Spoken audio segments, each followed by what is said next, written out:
네, 반갑습니다. 안녕하세요. 안녕하세요. 반갑습니다. 네. 두 분 나란히 20대, 21대 재선이신데 국회에서 자주 만나십니까? 네, 네. 예. 네, 아주 존경하는 분입니다. 예. 네, 점잖으시고요. 네. 아유, 상임위가 네. 서로 다르시죠? 네, 예, 같이 하지 상임위를 않았습니다. 한 적은 없었습니다. 예. 그래요. 오늘 두 분 모시고 한 두 가지 정도 주제 가지고 토론을 해볼까 합니다. 지금 가장 논란이 되고 있는 북한 원전 추진 문건 관련해서 여야 입장이 좀 다른 것 같은데 거기에 대해서 어떻게 생각하시는지 한번 좀 듣고 그리고 또 법관 탄핵 내일 표결인가요? 예, 네, 그 그렇습니다. 문제도 한번 좀 짚어보죠. 먼저 지금 일단 청와대에서 사실이 아니라고 하고 산자부에서 문건도 공개했고 그렇게까지 했는데도 오늘 조영 원내대표 국회 교섭단체 대표연설하는 거 보니까 국정조사하자. 이만희 의원께서 먼저 그러면은 왜 그렇게 설명하는데도 국정조사를 해야 된다고 주장하시는지 한번 좀 시작해 주시겠습니까? 산자부에서 산업부에서 공개한 문건은 사실은 좀 생소하죠. 뽀요이스라고 하는 예. 그 핀란드어라고 얘기를 하는데 북쪽이라는 뜻이라면서요? 북쪽의 뭐 뽀요이스 코리아가 북한을 뜻한다고 예. 얘기하더라고요.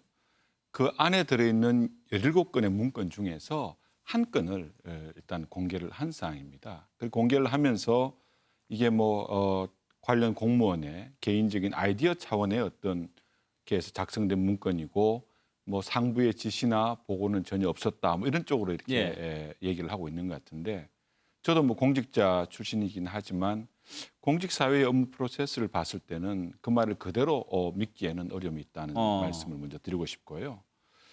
우리가 문건이 작성된 시기에 좀 주목해 볼 필요가 있다고 저는 생각을 합니다. 2018년 5월 달은 바로 4.27 제1차 남북 정상회담이 있었던 바로 직후의 시기고요.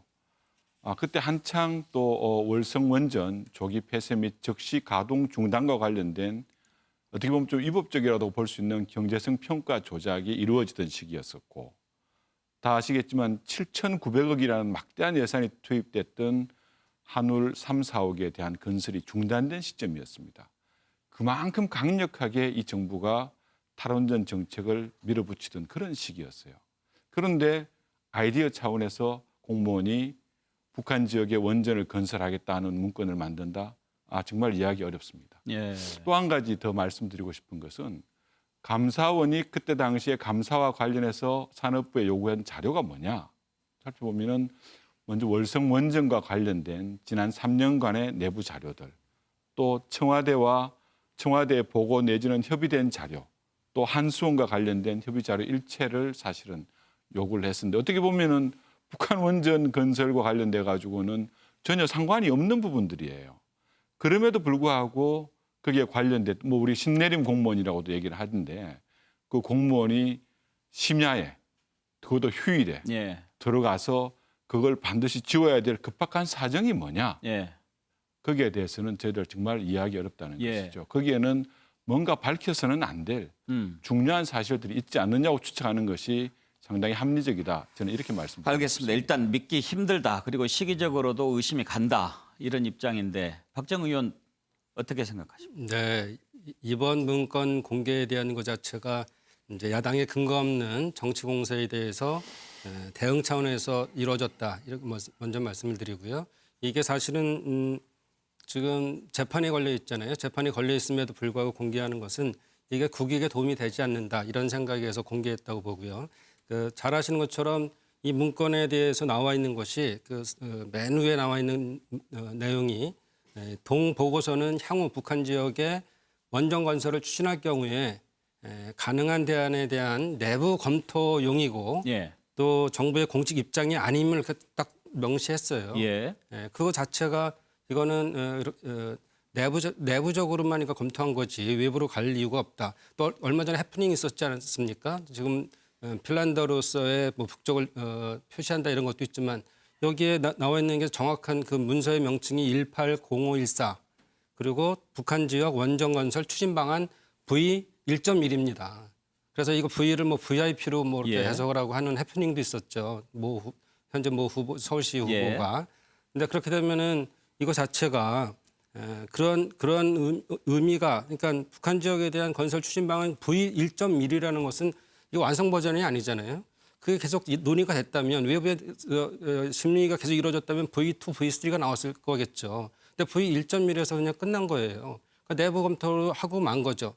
일종의 어떻게 더 보면 우리 이만희 의원님도 잘 아시겠지만 여당을 해보셨으니까요. 이렇게 중요한 사항들이 논의가 되려면 이것들에 대해서 최종이라는 명칭이 들어가서 할 거고요. 이렇게 단순한 버전 1.1에서 끝나지는 않는다. 그러니까 이거는 내부 검토 자료를 가지고 김종인 대표께서 예. 헛다리를 짚으신 거다. 예. 이렇게 볼 수 있고요. 그래서 이게 이적 행위라든지 또는 북한 전달 문서에 대해서 계속 말씀하시는 거는 때가 됐구나 이런 느낌이 있는 거죠. 이 북풍을 통해서 예. 어떤 여론몰이를 하고 이걸로서 이익을 보려는 것이 아닌가 이런 생각이 듭니다. 자, 알겠습니다. 일단 두 분 말씀을 들었는데 그러면 이렇게 합시다. 너무 이제 크게 주제를 잡고 가면 토론이 잘 안 되니까 먼저 과연 그러면 단순한 아이디어 차원의 문건이겠느냐라는 부분이 있고 그렇게 단순한 아이디어 차원이면 왜 밤에 삭제까지 해야 되느냐 이게 지금 이만희 의원 주장하시는 거잖아요. 그런데 공무원들이 이렇게 혼자서 이런저런 아이디어도 막 내보고 그럴 수 있는 것 아닌가요?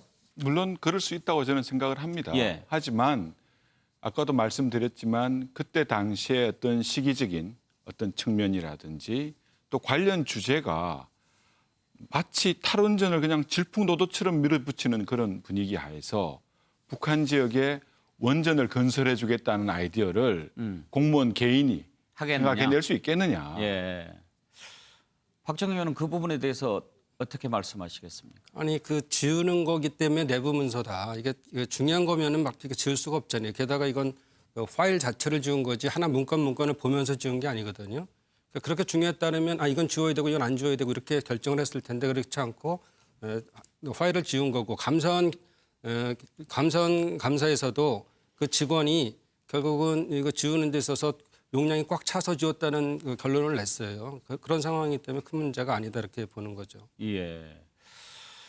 그런데 아까 이만희 의원께서도 공직 생활을 해 보셨는데 그런 것이 공무원이 스스로 이렇게 작성할 리가 없다 그런 얘기 하셨잖아요. 실제로들 그럴까요? 그 정도 규모면은 작성하기가 힘들까요?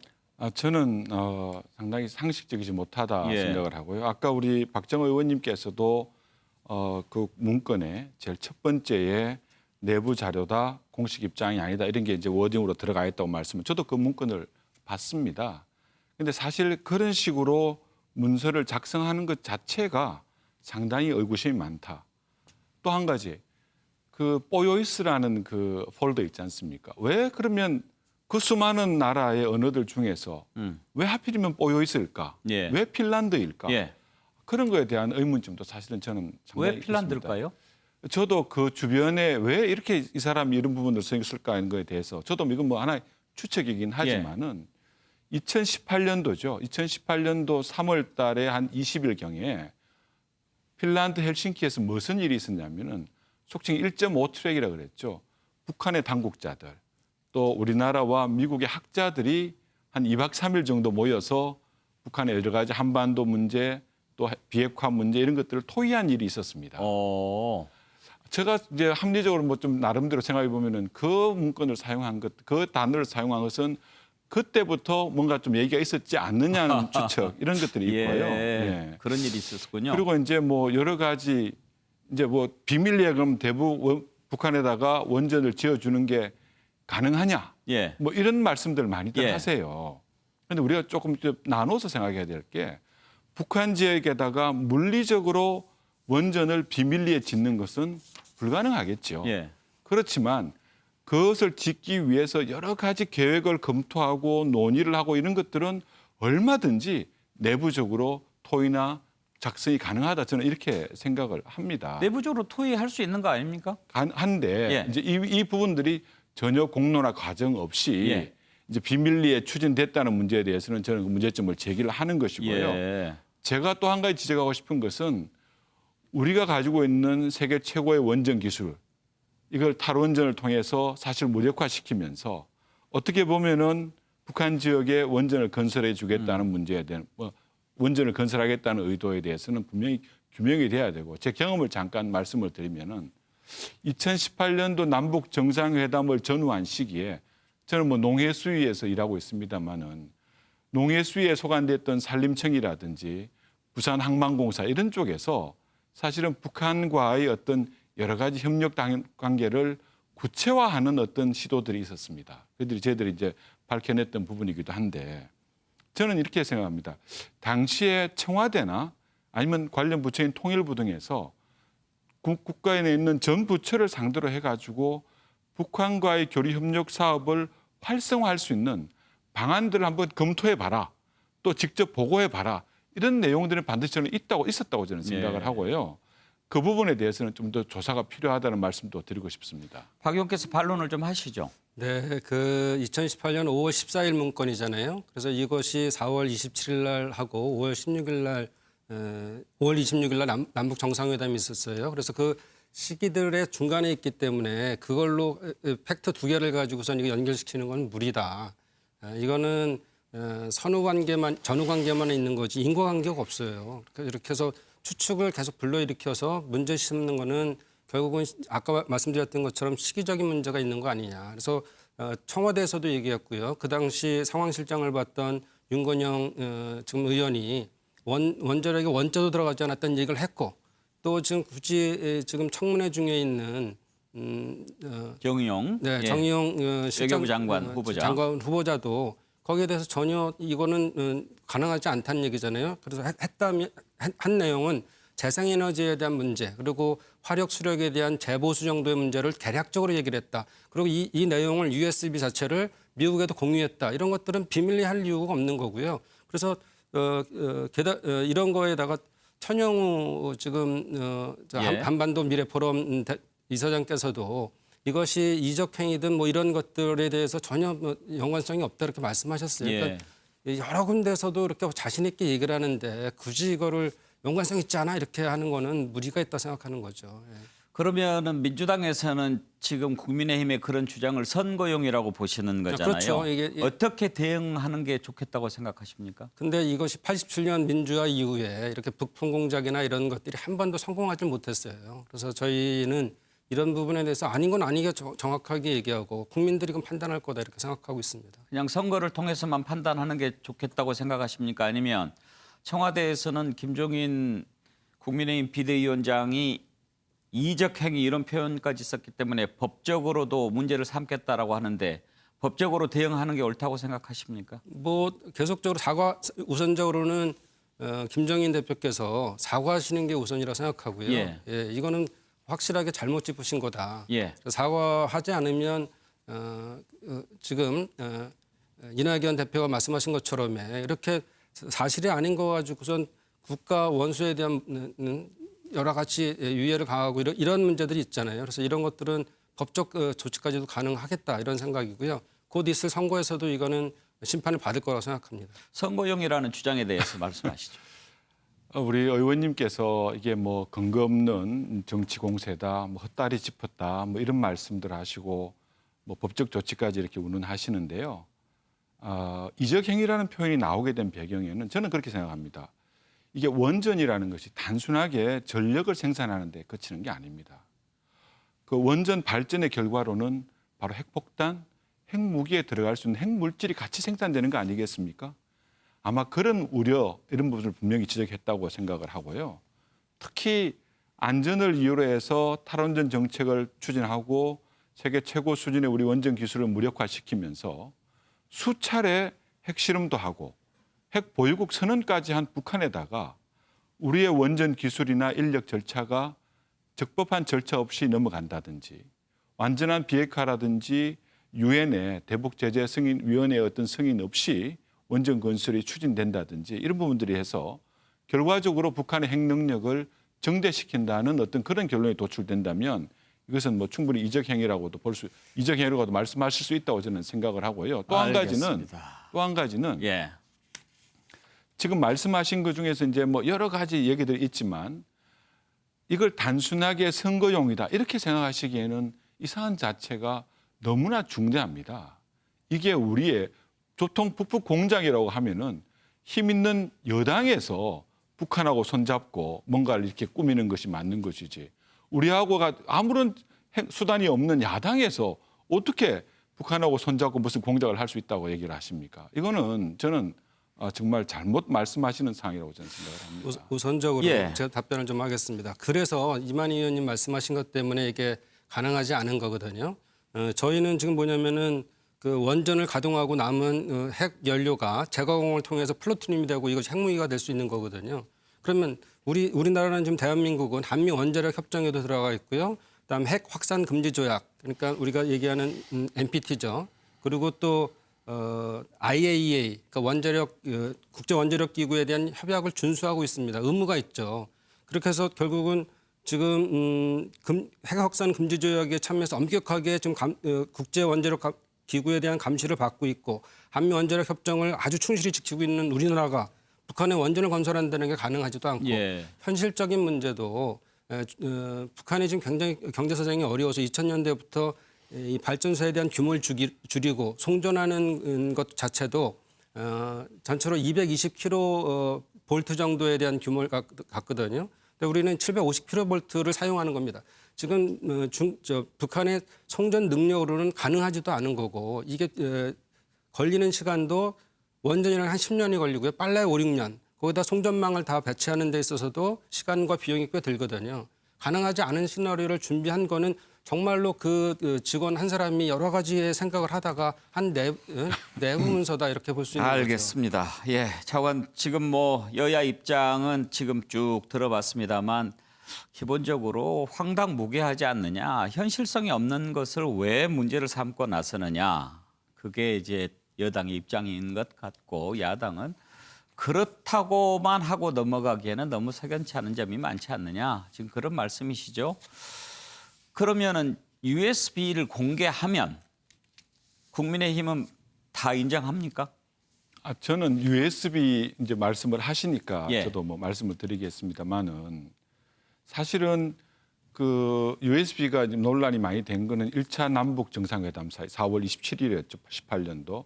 그게 대통령께서 한반도 신경제 구상이라는 걸 가지고 이걸 책자로도 만들고 PT로도 만들어서 이걸 USB에 담아서 김정은에게 건네줬다. 이렇게 얘기를 하셨고 또 그 영상 속에 발전소와 관련된 부분이 있다는 것은 이미 청와대 관계자가 얘기를 한 사항들입니다. 아마 그 USB에 들어간 내용들 중에서는 여권 관계자들은 원자도 안 들어갔다고 얘기하지 않습니까? 그러면 일단은 한번 그 내용들을 공개할 필요가 있다. 저는 그렇게 생각을 합니다. 그런데 예. 이제 어떤 국가 간의 어떤 정상간의 회담에서 이어진 것들이 다 공개되는 것에 대한 문제가 있다면은 국회 차원에서 보면은 정보위원회라는 그런 위원회도 있어서 거기에 비공개라도 이렇게 점검을 해보는 것도 필요하고요. 또 이런 것들이 계속해서 이렇게 논쟁의 대상이 되기보다는 좀 이렇게 툭 트놓고 공개하면은 얼마든지 여러 가지 이 공방을 줄일 수 있는 그런 수단이 될 수도 있지 예. 않겠나 생각을 합니다. 하실 말씀 있으신가요? 네, 그 USB 공개에 대한 문제들은 정말 좀 믿어줬으면 좋겠습니다. 그 총리를 지내신 지금 현재 민주당 대표가 말씀하셨고 그때 대통령을 모시고 북한을 다녀온 윤건영 의원이 상황실장으로서의 얘기를 했고 또 한편 여러 사람들이 지금 얘기를 했어요. 그렇게 됐으면 그거에 대한 거는 진정성을 믿어주고 더 이상 분란이 안 되게 되는 게 지금 굉장히 어려운 시기 아니겠습니까? 예. 코로나19로 해서 소상공인이나 자영업자들이 다 고통을 받고 있고 이걸 빨리 끝내 종식시키고 경제 회복을 시켜주길 바라는 입장에서 다시 또 정쟁에 휩싸이는 것은 결코 국민에 대한 예의가 아니다 저는 이렇게 생각합니다. 알겠습니다. 이 문제는 이 정도 하죠. 끝이 안 날 것 같습니다. 자, 그러면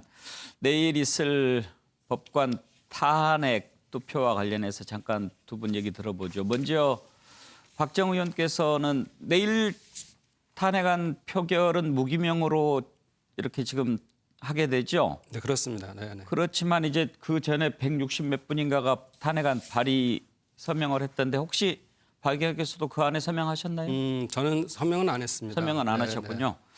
서명 안 하셨으니까 어디에 찍을지 저는 잘 모르겠고 왜 그런데 발의하는데 그렇게 많은 분들이 서명에 동참했다고 생각하십니까? 계속적으로 이 문제에 대해서 의총을 2번이나 열었고요. 또 이탄희 의원을 비롯해서 이것이 필요한 부분에 대한 설명을 계속적으로 했고, 그 처음에는 102명 정도 됐다가 161명까지 늘었거든요.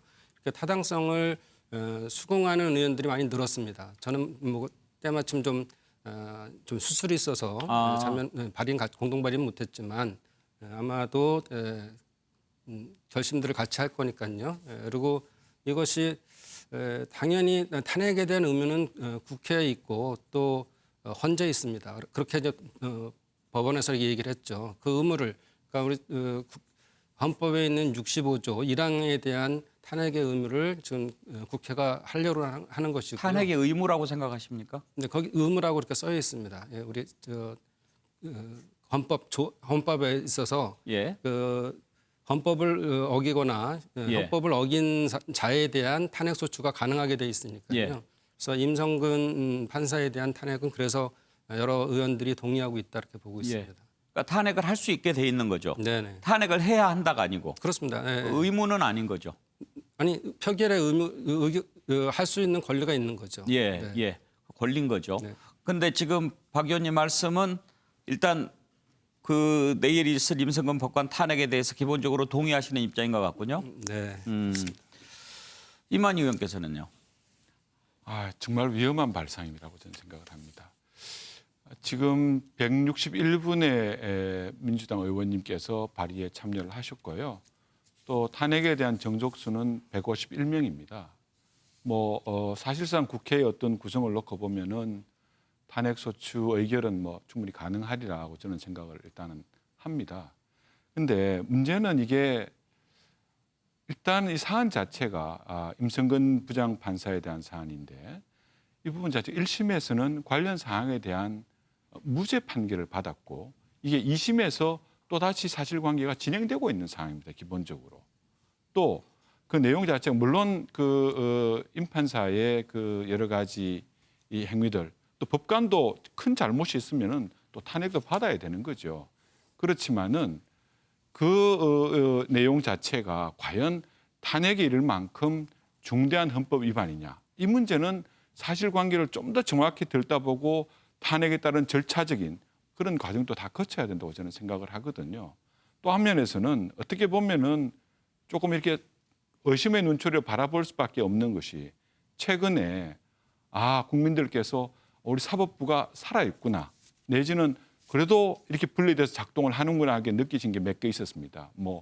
정경심 교수의 어떤 판결이라든지 또 윤석열 총장의 어떤 징계를 둘러싼 판결이라든지 결정이라든지 또 최강욱 의원님 관련된 어떤 판결이라든지 이런 걸 보면서 이런 것들이 연속적으로 이렇게 이 정권과 맞지 않는 뜻과 맞지 않는 판결들이 나오니까 뭔가 여기에 경종이나 법관들한테 뭔가 이렇게 알려줘야 되겠다. 뭔가 있다는 것을 어떻게 보면 좀 법관을 급박하겠다는 그런 의도도 저는 다분히 저는 숨겨져 있다고 저는 생각합니다. 그런 의도다.